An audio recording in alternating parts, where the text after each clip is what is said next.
árvore.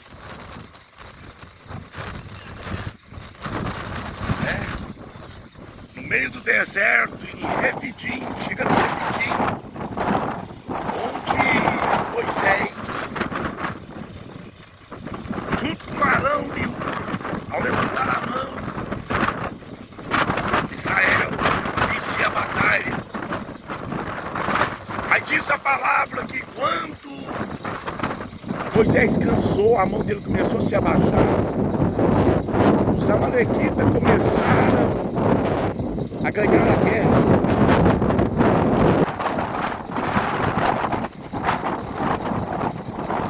Mas diz que Arão e Ur segurou a mão de Moisés. E Israel venceu os amalequitas.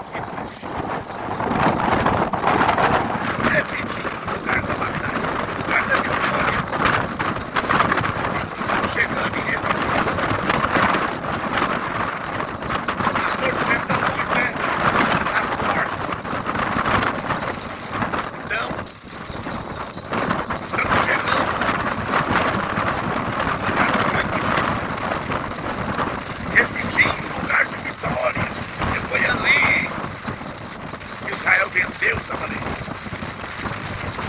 Mas para Israel vencer os amalequitas, a mão de Moisés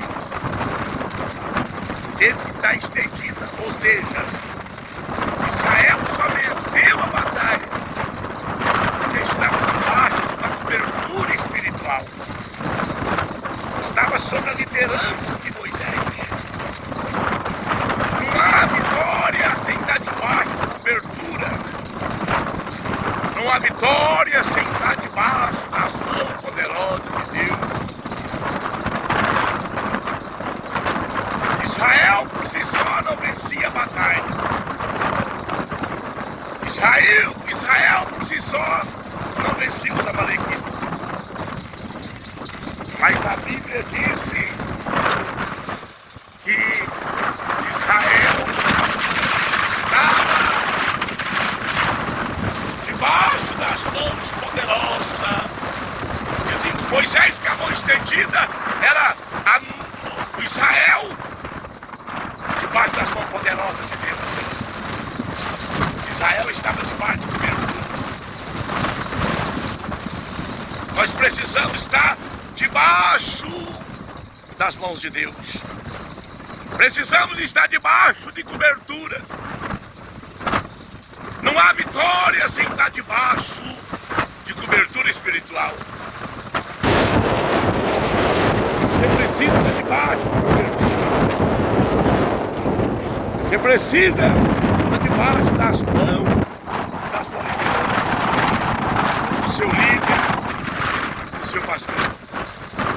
Se você não está debaixo da liderança do seu líder, do seu pastor, será que você está debaixo da liderança de Deus?